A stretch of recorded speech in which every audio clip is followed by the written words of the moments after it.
very interesting conference, but also for having given us the Indian coffee, which has a very lasting taste.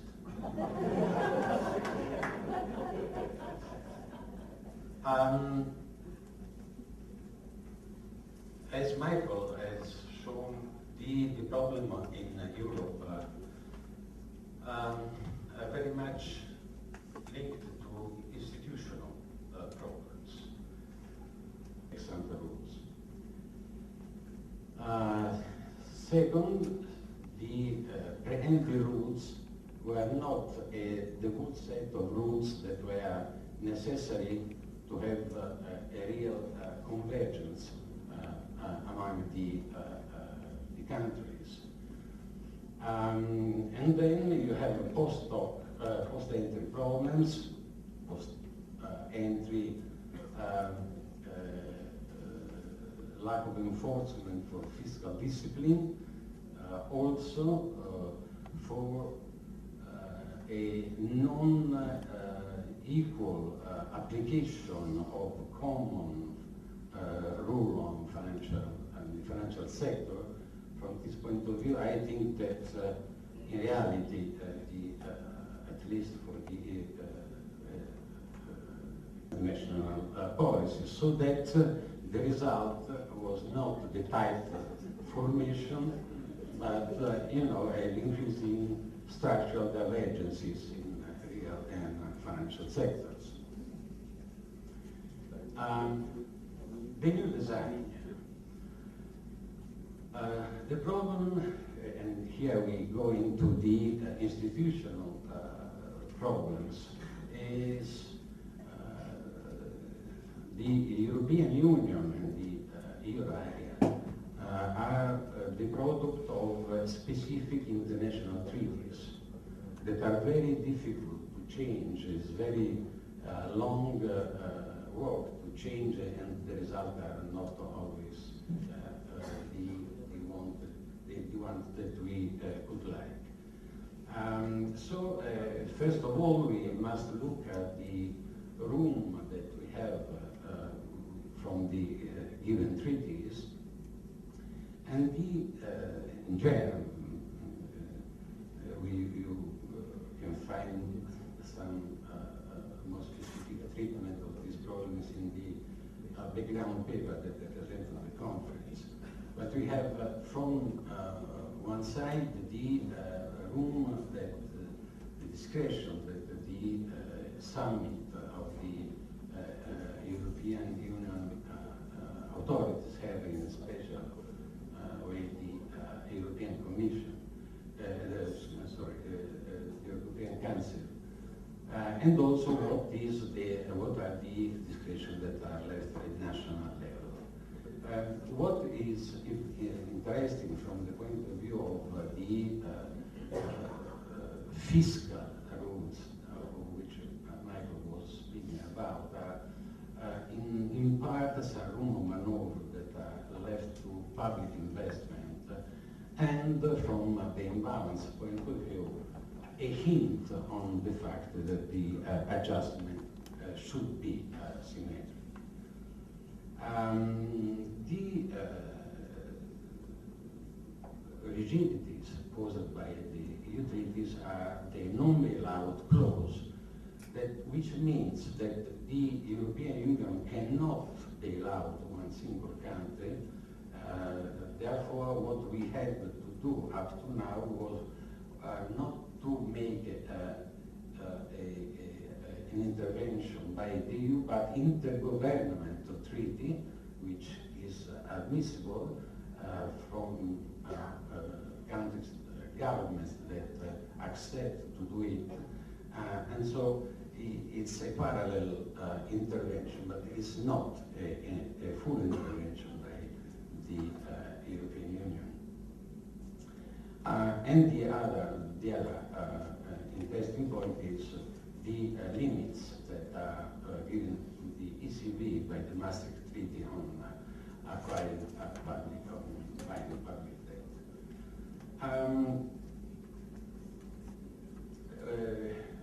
Michael was hinting at some changes that we made in these last years on the economic governance of the Europe. You have one first aspect, procedure is the European semester, in the sense that you have the first semester of the year in which it starts with a growth review by the European Commission, and then each government should present and discuss together one stability and reform program. Then, after a collective discussion at the end, these programs that should be the basis for the national financial bills are discussed by the European Commission, recommendation and so on. The second part of the year is the national semester, in which these programs should be converted by the parliamentary law. This is the procedure,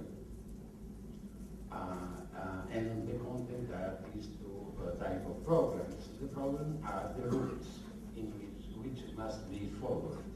As Michael was saying, rules in which must be followed.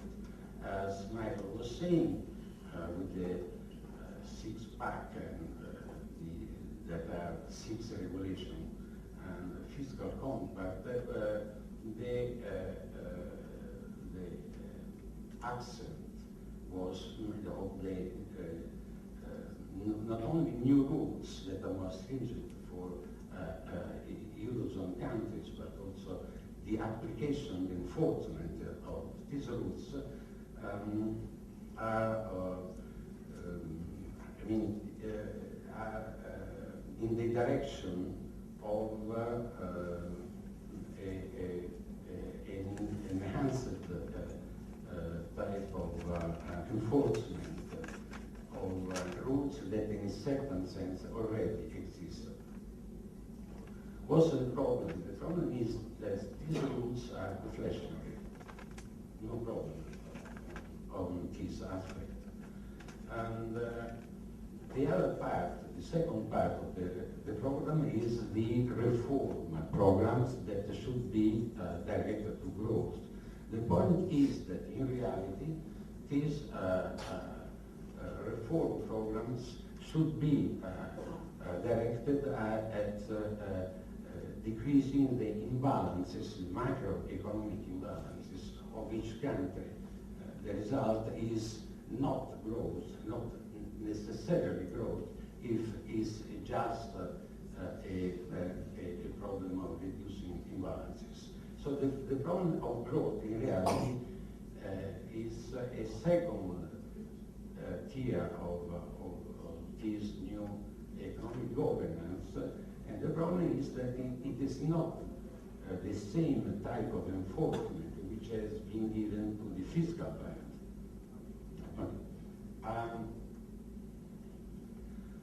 I do not enter into the problems of the financial governance of the new institutions that were made, but the point is that in reality, 2 points.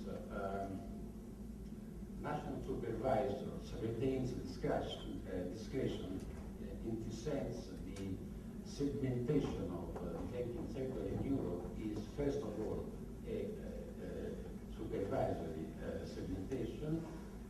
The other point is that the link between sovereign and financial crisis was not severe because each country will look after its own banks. What we need is to add to the fiscal compact this fiscal type of intervention, what I call a growth compact, so that we should arrive at a growth and fiscal compact.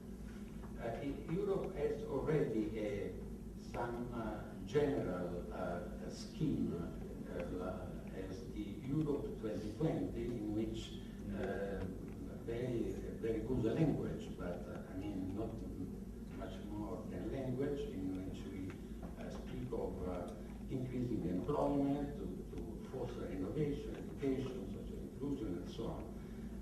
The problem is that we should put some money in the language, and so to finance at the EU level and national level this new, what we could call the new growth compact. Obviously, we have two problems. The problems of enforcement, because we must admit that our experience in the past was lack of enforcement. The rules were insufficient, the rules were wrong, but however, we need enforcement. So the problem is new rules. Some rules are the result of a lack of enforcement of the past, but if we have good new rules, also we need enforcement. And we all know that in the growth, for the growth part, it's very difficult to have enforcement when you have the mass part of the policies for the national level. The other point is funding. The problem is we are discussing the problem of we have created this fund, the European Stability Mechanism. We are discussing if we have to put more money into it. I think that it should be better to put money in a growth fund. I mean, what we could call a growth European fund, because it is I think the best signal that we could give to the markets that we in reality are going to have a equilibrating part from one point, one side to decrease the fiscal imbalances, but on the other side to decrease the macro imbalance by means of higher growth. This could be a very better signal than the one that we are dealing now. And I think in this way, also many observers, also the rating agencies, Standard & Poor, when decrease the rating of many European countries, if you go and look at the arguments, is you have no growth. So, I mean, this, I think, it should be our first